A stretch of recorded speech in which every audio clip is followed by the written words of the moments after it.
This morning we're going to focus on obedience, and obedience is a tough topic for today because our culture wants to accept everyone's standards for living, no matter what they choose. As long as it doesn't hurt somebody else, we want people to have the freedom to do what they want. That's what our culture says. And honestly, I think that's what makes some of the books of the Bible, particularly some of the ones that we've been reading this past week, so difficult to swallow. Because they are talking about things that God expected of his people to follow him. Very specific rules and guidelines and strict laws for them to live by. But I think the overarching theme is we need to trust him and trust him as he guides us, as he is our God. So we're going to talk more about that today, but some tips for the journey. I agree with David. Read. Continue reading through the Bible right now. Whether you're way behind or caught up or somewhere in the middle or haven't even started, feel free to start in with us and read. I encourage you to get through the books of Moses. If you're stuck in Leviticus or somewhere in the middle of Deuteronomy and wondering if you can wade your way out, I just encourage you to plow through those, even if you need to skim read, because there are some engaging stories to come. In this coming week, you're going to read about Joshua and just the leadership that he provides for the people of Israel and the miraculous things that God does as they enter into the promised land. You're going to read about some of the judges like Samson and just wonder how God can use some of these people, and you realize that they're a reflection of us, that God uses even the people who are flawed. God continues to use people like that in Scripture. Wonderful story of Ruth and Naomi, a wonderful story of her loyalty. And then heading into 1 Samuel and King David, and just all of the story of him. So I just encourage you to keep reading. There's some wonderful stories to come this next week. If you can stay afterwards today, again, Bob is going to continue walking us through the Bible from 11 to 11:30. He finished right at 11:30 last week, so he'll keep us on track. But it's a wonderful preparation for the readings to come. So I really encourage you to be a part of that. Last week in Genesis and Exodus, we looked at the love of God. And now these next three books, Leviticus, Numbers, and Deuteronomy, emphasize what is required to obey God. Love requires obedience. As Jesus says in John 14:15, if you love me, you will keep my commandments. Interesting that love and obedience are connected. So let's see what these three books have to teach us this week about obedience to God. In Leviticus, we realize that God requires us to be holy. Leviticus has an interesting structure. If you look at this structure of Leviticus, you realize that Moses put this together, and he really just did a masterful job of putting some of these books together in a way that this is what's called a chiastic structure, where the first half of the book mirrors the second half of the book, or second half mirrors the first. But it talks about sanctuary offerings, some of the laws having to do with that, and then laws for the priests, and then laws of purity, and then the Day of Atonement. And then it comes out of that, talking about the laws of purity, priests, and then again, more laws about rituals or festivals at the end of the book. But it's interesting how he focuses on in the middle of the book on the Day of Atonement, that one ritual that the people of God are told to take part in one time a year. Today we call it the Jewish observance.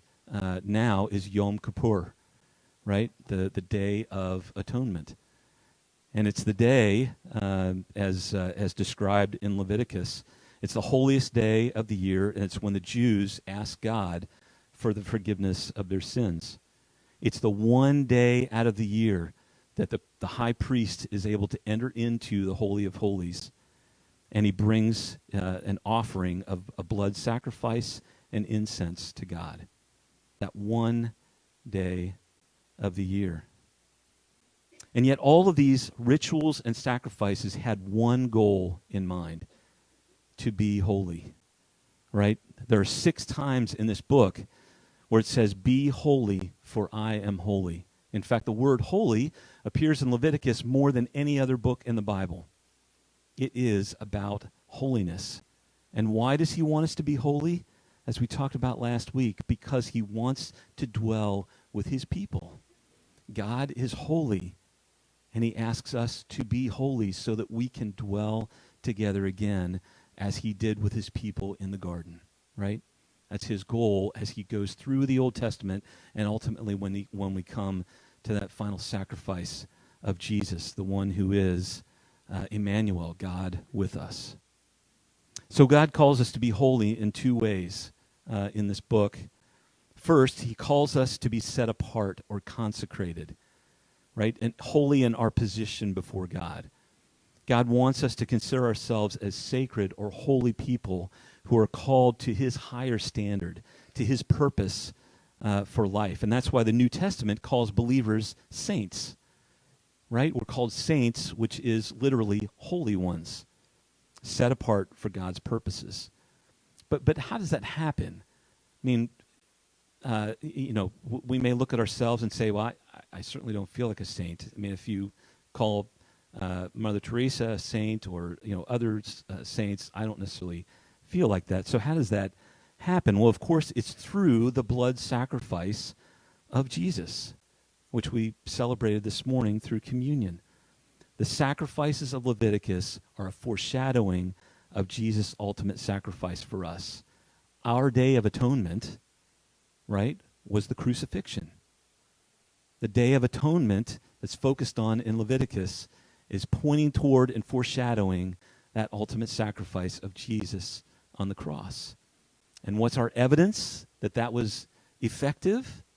The resurrection, of course. That Jesus overcame death. He was sacrificed for us and then overcame death for us.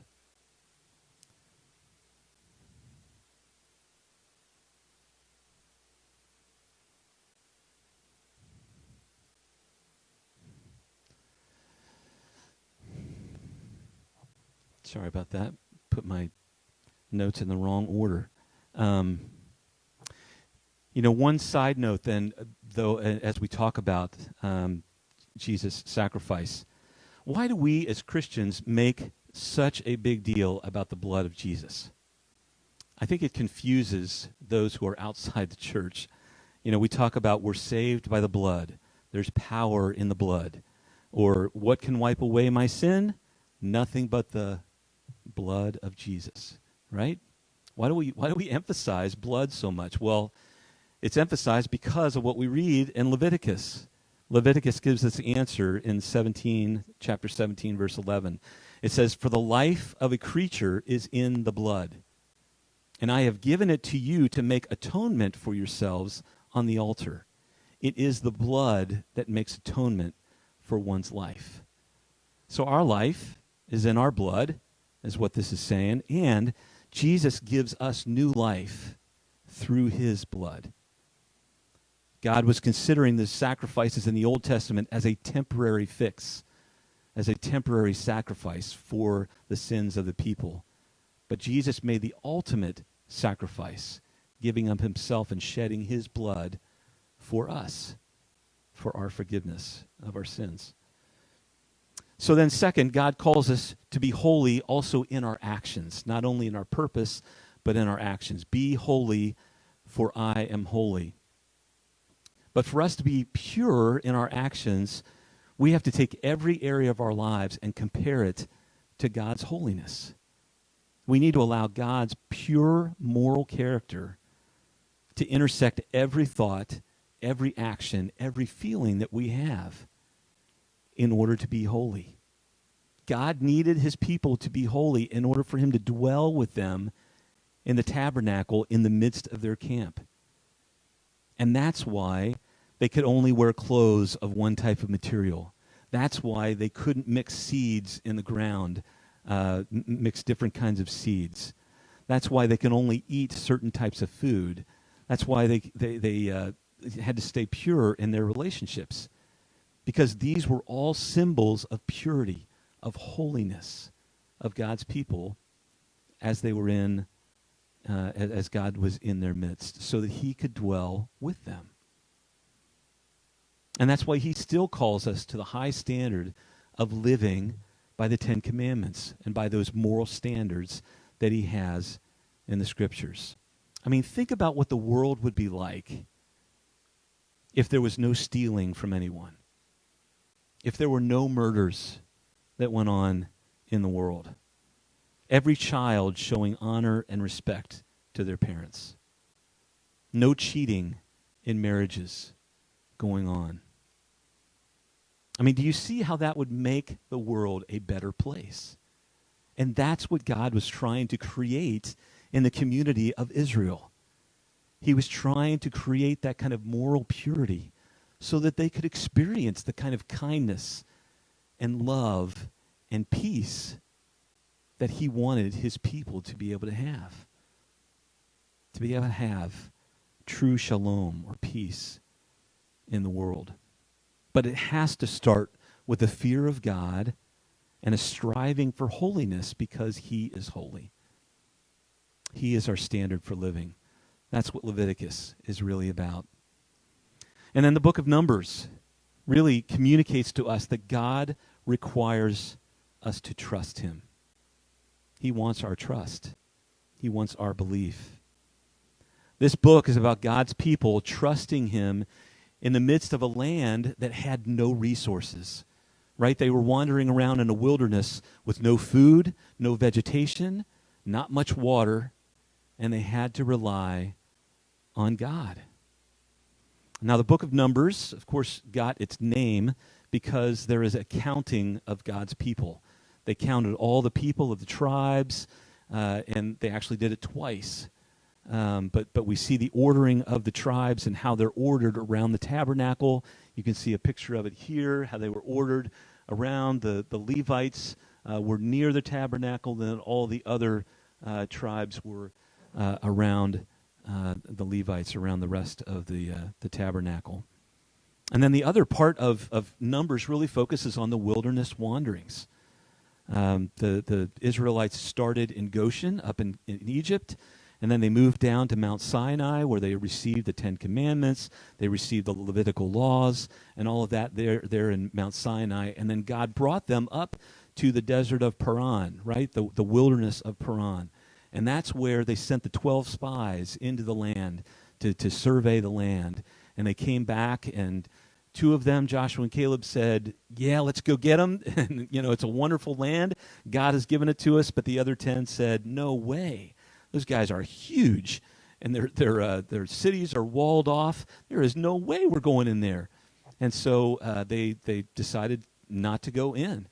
And so as punishment, God said, okay, then this generation will wander for 40 years until another generation is raised up, and I will bring them into the promised land. And that's where they wandered for 40 years and then finally wound up in the plains of Moab. And that's the wilderness of Paran, where they would have been wandering around. I mean, when it says wilderness, that's basically what they were wandering around in. But he finally brought them to Moab, where they eventually would go across into the promised land. But God provided everything for them. You can see that time and time again in the book of Numbers, and yet the people would simply not trust him. Even after he parted the Red Sea, and then he closed it in on the Egyptian army, one of the most powerful armies in the world, and yet he drowned them and saved them from this army. And then he provided manna on the ground, this bread-like material, right? And he provided it every single day for over 40 years for over 2 million people. I mean, that's just incredible. Every morning they get up and all of a sudden, well, there's more manna on the ground. Let's gather some and make some bread and make our meals for the day. But God provided for them that way. He provided enough water in the wilderness for all the people and their animals to eat. He provided even when they complained about not having any meat. They said, okay, we've had enough of this manna. We need some meat. And so God provides quail that fly in and get blown in. And he provides enough quail not for a day or a week. He provides enough quail for a month for over 2 million people. I mean, it says that the quail were in some places about 3 feet deep. There were so many quail that got blown in. I mean, incredible how God provided for them. And even Deuteronomy 29:5 even says, for 40 years I led you through the wilderness, God said, yet your clothes and sandals did not wear out. He even sustained their clothing, the sandals that they walked in. I mean, he sustained them in every way. And yet the people constantly complained. And they wanted to overthrow Moses' leadership, and they said, let's go back to Egypt. It was so much better there. We had all we wanted to eat. Yeah, we were slaves, but we had all we wanted to eat. But Numbers 14, verse 11 even says, then the Lord said to Moses, how long will these people reject me? And how long will they not believe me with all the signs which I have performed among them? In other words, why won't they trust me? After all I've done, why won't they trust me? And I just wonder this morning, can we see ourselves in that scenario? I mean, I know I can. I mean, I've seen God do amazing things in my life, and yet how quickly I forget. And when things turn sour and things go the way that I don't want them to, it's easy for me to complain or to become depressed or to think God's just not there. We act just like the Israelites did. But God calls us to trust. To be obedient to God, we have to trust that God will provide for me yesterday, that God who provided for me yesterday will provide for me tomorrow, even if I don't sense him working today. I need to trust. And I think the book of Numbers teaches us an interesting lesson. You know, the Israelites failed to trust that God would bring victory going into the promised land, that he promised to give them and said that they would be able to go into that land and to conquer and to take over that land. But they turned their back. The first time going in, they turned their back and decided not to trust him. And what was the result? They missed out on God's promised land. They missed out on the blessing. You know, in Numbers chapter 20, Moses was told by God to speak to a rock and it would pour out water for all the people and all the animals. But instead of speaking to the rock, Moses became angry. And instead, he struck the rock with his staff twice. In a sense, providing water for them through his striking the rock instead of God providing it by him simply speaking to the rock. But he didn't trust God. And as a result, he missed the blessing of being able to go into the promised land with the people. And I think a huge lesson of the book of Numbers is when we fail to trust God in our lives, we miss the blessings that come with it, right? We miss the blessings that we could have. A.W. Tozer concludes it this way. He says, the true follower of Christ will not ask, if I embrace this truth and trust God, what will it cost me? Rather, he will say, this is truth. God, help me to walk in it no matter what comes. No matter what. We have to trust in him. That's the lesson of the book of Numbers. And then finally, the book of Deuteronomy, I think God teaches us that God requires us to listen to him. He requires us to listen. As Bob told us last week, Deuteronomy literally means deutero, second, nomos, law. So it's the second telling of the law to the Jewish people. After the Jewish people went through the wilderness for 40 years, he had explained the law before that, but after those 40 years, he explained the law again to this new generation before they would go into the promised land. But he does it in a very clever way. The structure of Deuteronomy is one that is exactly like an ancient treaty or covenant document. And I know Bob's gone over this before, and I'll just briefly go through it. But an ancient treaty structure is shown in the book of Deuteronomy. It goes through a preamble, historical prologue, and then some stipulations, general and specific, and then blessings and curses at the end. What will happen if you obey the covenant? What will happen if you don't? And then document clause, and then the witnesses. Moses and the people and God, who are the witnesses of the document. But a very clever structure. Again, crucial for us to understand that we are in a covenant relationship. The one that God went into with Abraham, we continue to be in that covenant today. That covenant continues on with God's people, and that's why Deuteronomy is structured that way. But in Deuteronomy 6, at the beginning of God's stipulations for his people, he gives what's called the Great Shema. And he talks about the importance of listening to God. In this passage, Deuteronomy 6, starting in verse 4, it says, "Hear, O Israel." The word "hear" there is the Hebrew word Shema. It means listen. Hear, O Israel, what I am about to tell you. And make sure that you not only hear, but you obey. The Lord our God, the Lord is one. Love the Lord your God with all your heart and with all your soul and with all your strength. What did Jesus say was the greatest commandment? This one right here, because it summarizes all of the law. So he's summarizing the law here, and he says, these commandments that I give you today are to be on your hearts. Impress them on your children.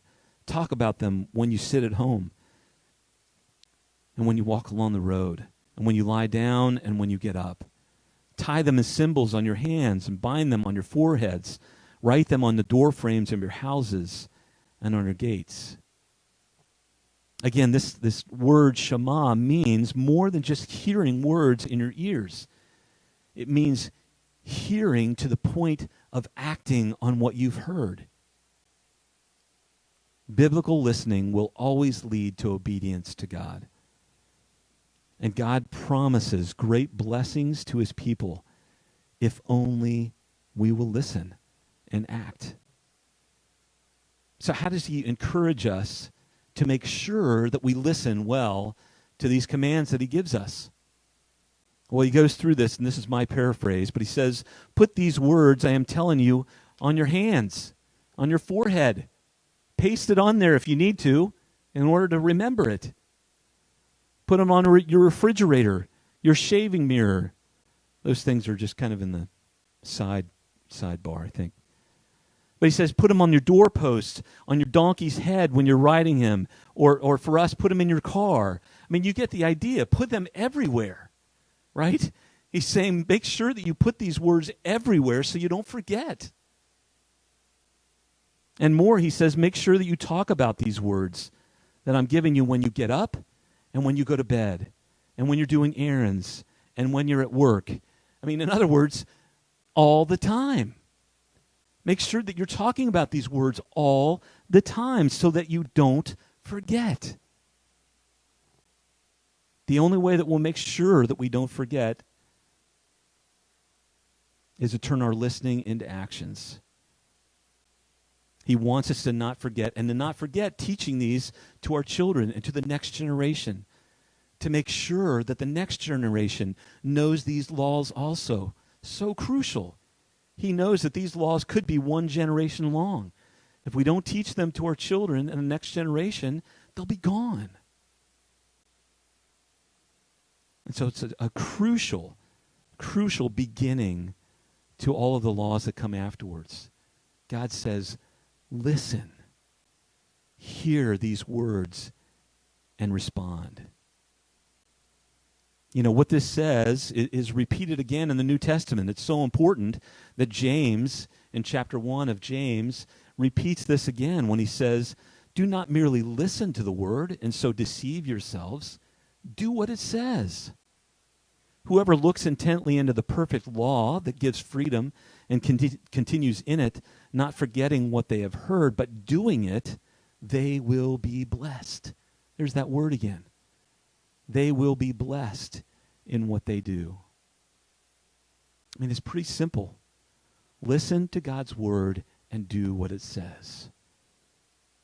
And God will bring blessing. God will bless in the midst of that. That is the message of Deuteronomy for God's people then and for God's people now. We are to follow God's word. We are to listen and respond out of obedience to him. You know, as we close, we're going to close with a final song that's really taken from the book of Numbers. It's a priestly benediction from Numbers chapter 6, which was given to the priests to be a benediction, a blessing over the people. The Lord bless you and keep you. The Lord turn his face toward you and give you peace. Right? A blessing means that God's face is turned toward that person, in favor toward that person. A curse, on the other hand, was the Hebrew meaning was that God's face would be turned away from that person instead. And this song kind of echoes that blessing from God, the blessing for the Israelites, and calls for that blessing to be passed down from generation to generation. So let's pray together, and then as we sing together, just recognize that blessing that God calls upon us as his people and for future generations. Let's pray. Father God, thank you for just reminding us this morning what your word calls us to, and that even these Old Testament passages that can seem so foreign, and there are thousands of years in our past, that they still have relevance for us today. Lord, that we as your people, just as you did for the Israelites back then, that we as your people are called to holiness because you are a holy God. That's what 1 Peter 1 reminds us of again. Be holy, for I am holy. And then you call us to trust. Lord, you say that you are a God who is faithful, and you never turn back on your promises. You are always faithful to your promises, so we need to trust in you at all times. And Lord, finally, we need to be a people who listen to your word, who not only hear those words, but that we respond and we act on them, because we know that they are your words and they are the best for us. So Lord, would you move in our hearts and our lives in that way? And Lord, as we sing this final song together, I pray that we would use it as a prayer for us, and Lord, those who are a part of our families and those who we come into contact with. Lord, we would use it consistently as a blessing and recognize your desire to bless us as we follow after you. Lord Jesus, we ask this in your name. Amen.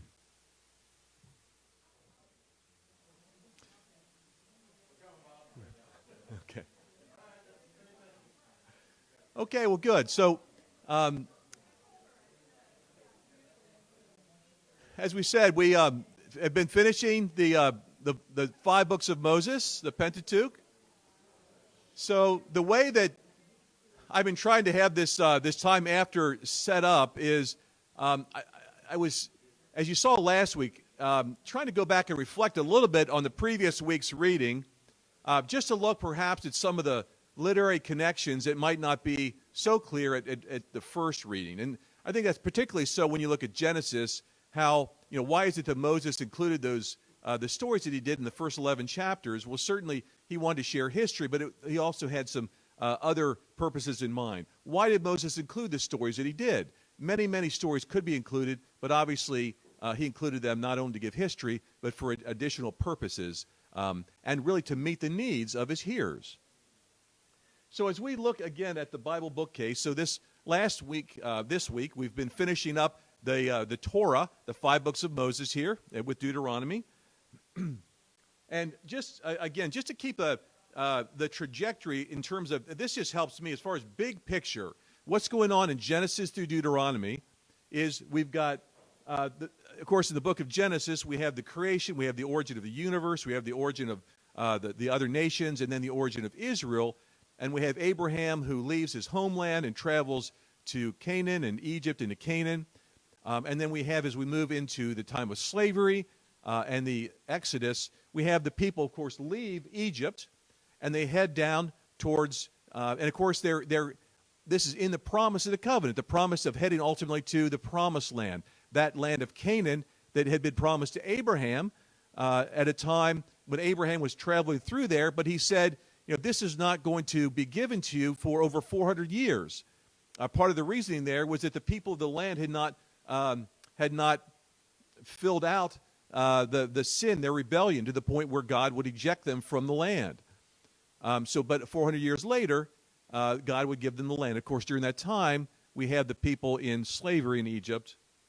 But under Moses, God leads them out, and they head down here on leg number 1 to Mount Sinai.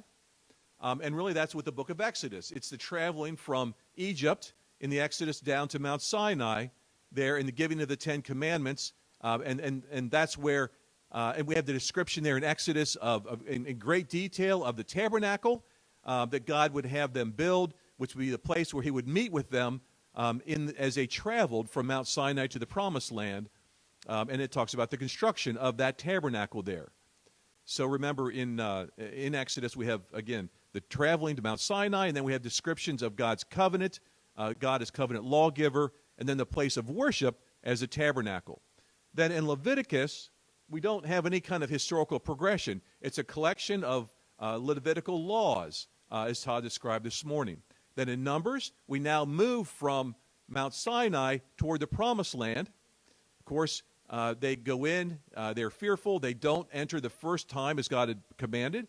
Therefore, they wander in the wilderness for 40 years and then come upon the second generation coming to the plains of Moab, getting ready to cross the Jordan into the Promised Land. And that ends the book of Numbers. And then Deuteronomy, again, is not historical progression. It's a series of sermons where God is telling the law to the people a second time in covenantal fashion as well. So Leviticus and Deuteronomy do not contain really historical progression there. So just real briefly, I think it's helpful to go through the books of the Bible and keep an eye on the context, where we are, the history.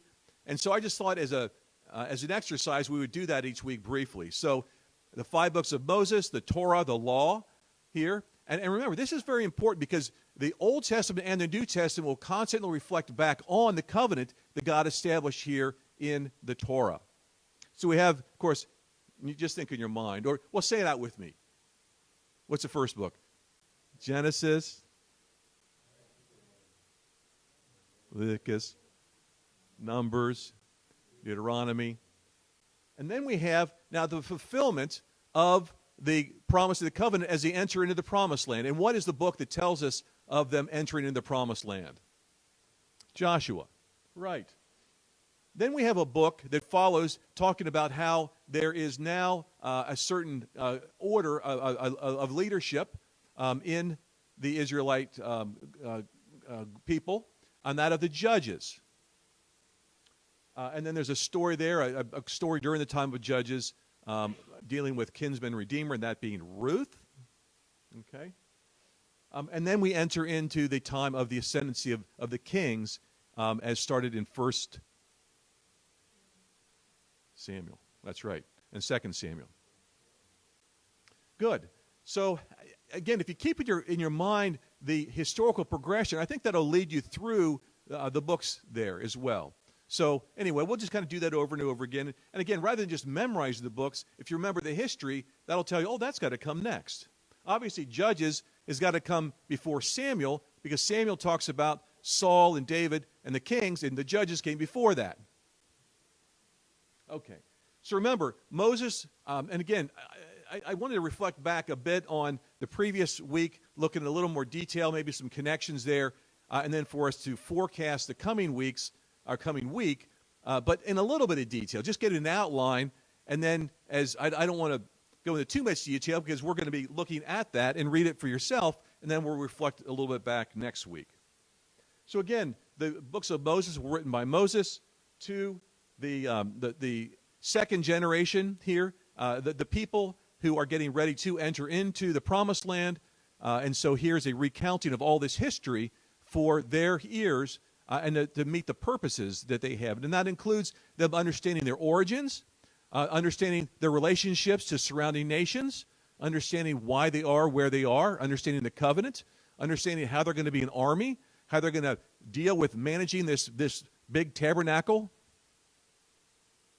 So recurrent questions that will come up over and over again.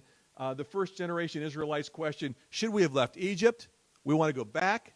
We were taken such good care of there, right? But not remembering, of course, we were fed, we were taken care of. Well, of course they weren't. But they're grumbling here in the wilderness. And the second generation Israelites are, should we be going into Canaan? And that's particularly potent when they go in the first time and they see how, massive the people and the fortifications are. So with Leviticus, then, so as far as a structure, the first 16, we're going to look at this in some different ways. Now, Todd showed how the book of Leviticus can be looked at as a chiastic structure, as a chiasm. And chiasm means, it means an X. And what you see is, as you start in on this leg of the X, it's sort of, you work into some central point, and then you work out from that central point in kind of reverse order there. And the highlight of the point in terms of the structure is there's a highlight there, is that central point, and you build up to it, and then you back out of it in reverse order. You'll see this anyway from in Genesis, the fourth day. The fourth day in Genesis is a chiastic structure, and you won't understand the description of the fourth day unless you understand how God made the sun, the moon, and the stars, and it's in that chiastic structure, and you'll see that the purpose for which God did that. Likewise, the book of Daniel is all in a chiastic structure. Over and over again, we see this, and so it's very helpful to see that Todd showed that the Day of Atonement is central to the way that Moses put Leviticus together. Another way to look at this topically is that the first 16 chapters deal with laws of sacrifice. That is dealing with laws for our being forgiven of sin. And then the second half, 17 through 27, are laws of sanctification. That is being holy, living holy lives. To look at this in a little more detail, we see, and again, this mirrors Todd's description there. First, there's description of various sacrifices, then descriptions about the priests, and then about cleanness and uncleanness, general regulations of holy living, blessings and curses, and then regulations regarding vows. So the first part is dealing with rules of living, and then ultimately to commitment, making commitment to God. And these are the sacrifices, the various types of sacrifices and their meaning there. I'm not going to dwell on that, but just that the burnt, meal, peace, sin, trespass, and atonement, these various offerings had specific meanings, and that's, of course, why they were done. There were offerings done sometimes every day, and, of course, in something like the Day of Atonement, that was just once a year.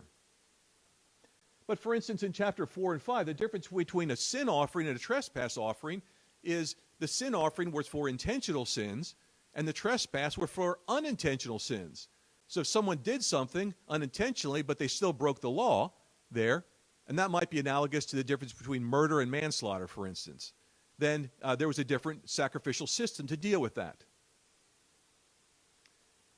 Now, we might say, well, the sacrifice system went away with Christ, and certainly the blood sacrifice did go away with Christ as fulfillment, but the concept of sacrifice continues into the New Testament, and I'm not going to go through these, but just recognize that this idea of us being living sacrifices, giving spiritual sacrifices, and giving our money to the ministers, that these are all part of a sacrifice that we continue to make, and that terminology continues in the New Testament. Even though, again, we're not doing these for the forgiveness of sin, but the concept of sacrifice continues on. Then as far as regulations for holy living, so again, it's the first half of Leviticus dealing with sacrifice, and then the next dealing with really holy living, being sanctified. In Leviticus 19:1 and 2, the Lord spoke to Moses, saying, "Speak to all the congregation of the people of Israel and say to them, you shall be holy, for I, the Lord your God, am holy." And as Todd pointed out, that's a recurrent theme in the book of Leviticus. And it's interesting to look at the distinction here between purification and dedication. So the first part of this is going from being unclean to being clean. And that is a process of purification. Okay? But that's not really enough. To be purified is the first step. But beyond that, we then want to be set apart, to actually be dedicated to God, to be separate from that which is against God, and to do those things which are for God, and that is then the principle of dedication. And so again, we see here the concept of purification, of sacrifice, but then the second part is sanctification and dedication ourselves to be live holy lives before God. And then, of course, a key passage here in chapter 19 is, you shall love your neighbor as yourself. This is a key part of dedicating ourselves to being holy. And of course, that is the second commandment that Jesus gives. When asked the greatest commandment about loving God, that comes from Deuteronomy.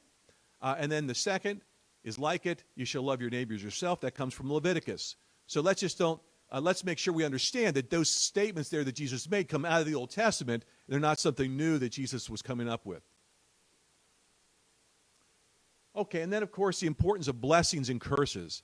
That when we follow God's moral law, then we will be blessed, and if not, we'll be cursed. And I think it's instructive here, although this theme we see over and over again, of course, because this is very covenantal language in all of these the books of Moses here.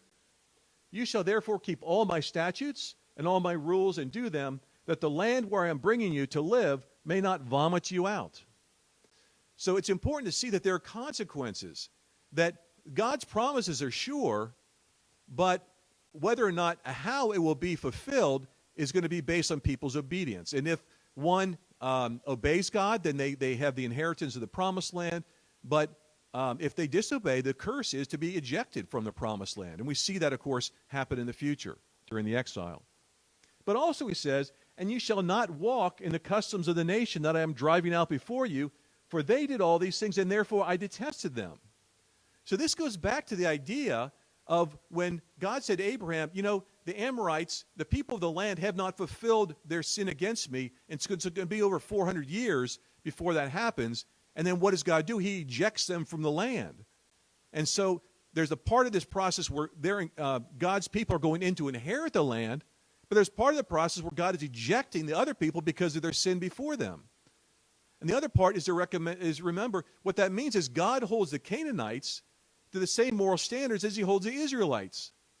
And it's clear that it's their breaking of God's moral law, even though they were not God's people in this way the Israelites were, that God expected them to live lives. And if they broke that, that's the reason they experienced the curse of being ejected from the land.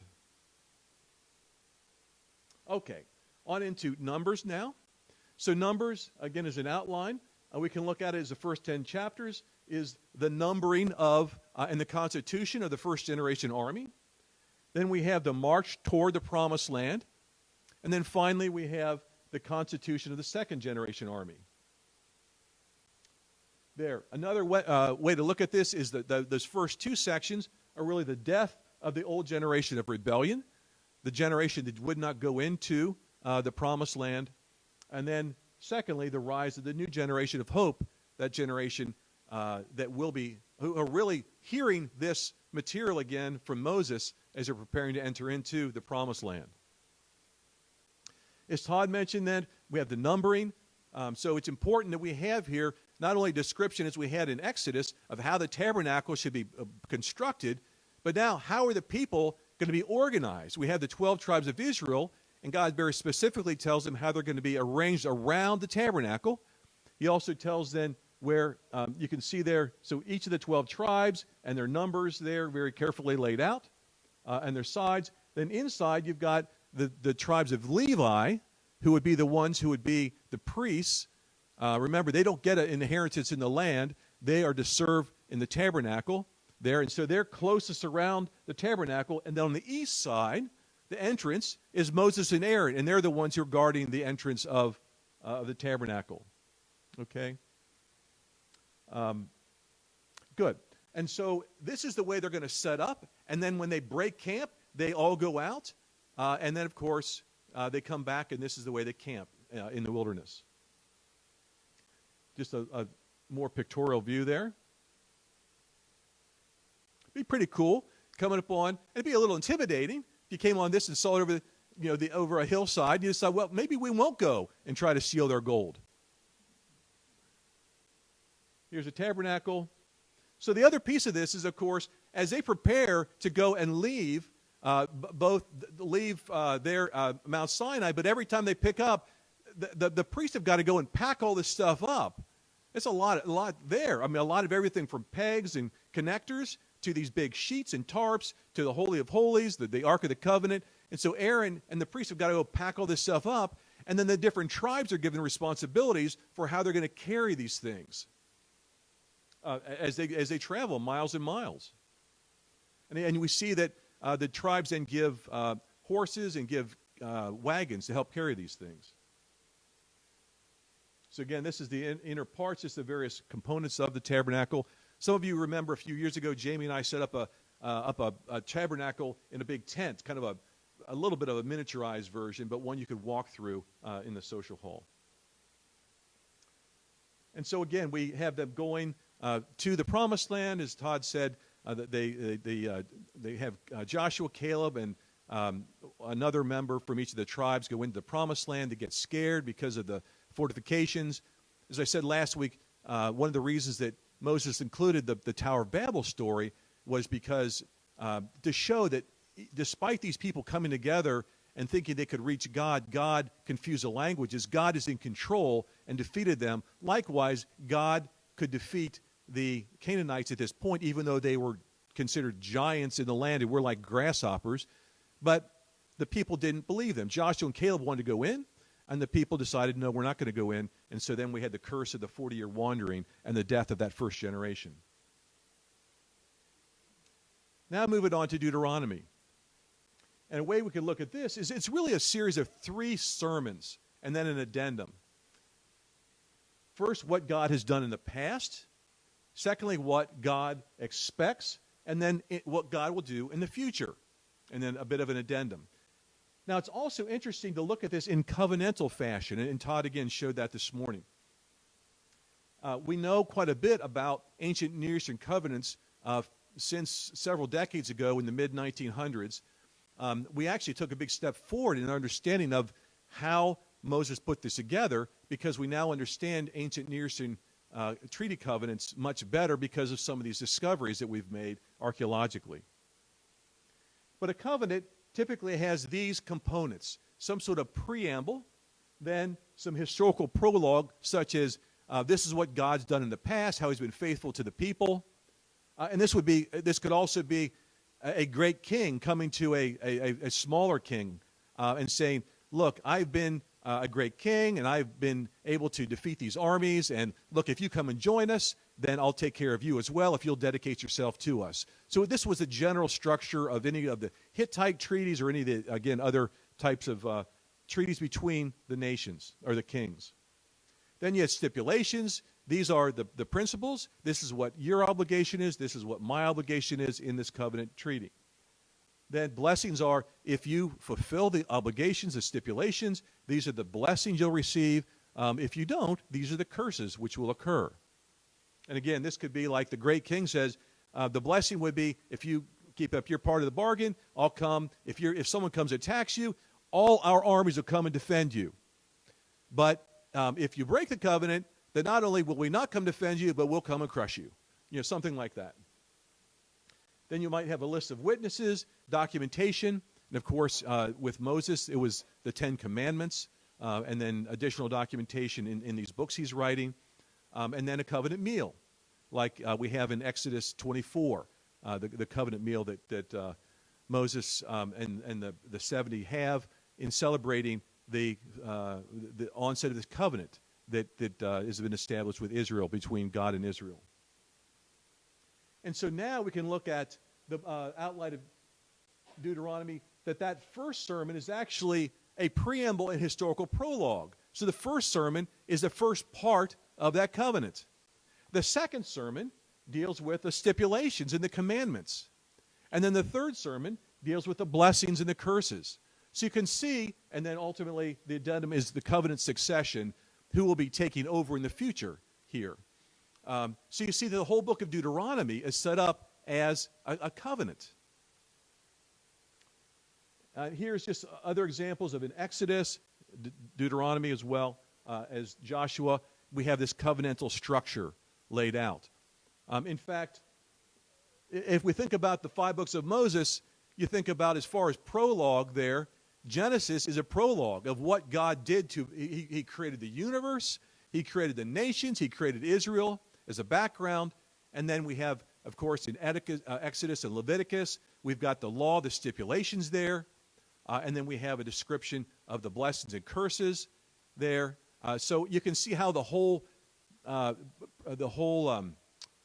books of Moses are a covenant there. And then in Deuteronomy, really a description and as far as the blessings and the curses for the current generation in greater fashion.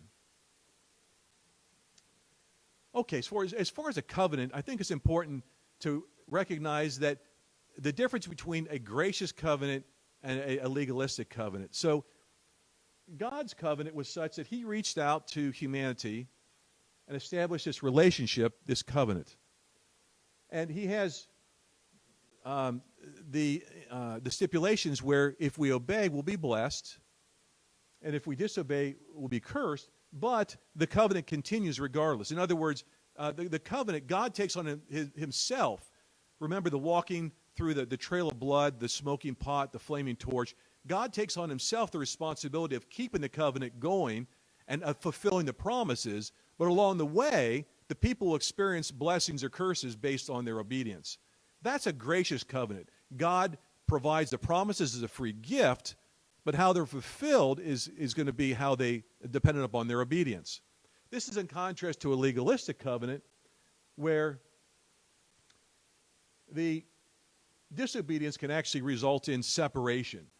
That the way that one maintains the relationship is based on one's works. And that would be the idea that we are saved by works, that we have to continue to work or else there's a break in the relationship. And that's a non-gracious, that's a legalistic covenant. In the New Testament, if you see Paul talking about the works of the law and how that's not the way things are, he's talking about legalism. That's not the kind of covenant. Although the Pharisees thought that was the covenant, and Paul himself had to break away from that and die to the law so that he might live. He had to die to this concept that the works of the law, this legalistic covenant, was the way one was justified. So it's important to understand here, again, the difference between a gracious covenant and a legalistic covenant. And it's so key, again, because of many of Paul's statements need to be read in light of that. So the covenant, as we said before, is something God establishes even back early with Adam, pre- and post-fall, and then continues through Noah, Abraham, Moses, David, and then the new covenant in Christ. And it expands as we move forward. Then briefly, in the covenant, the moral principles, which are summarized in the Ten Commandments, and we see a lot of case law that we're reading here in Leviticus and Numbers, Deuteronomy, but it can be summarized under the Ten Commandments. These are moral principles which are rooted in God's character, and these don't change. These, of course, are as relevant in the New Testament as they are in the Old Testament. But then we've got, and just to show that the way these were written was on the front and back of a tablet.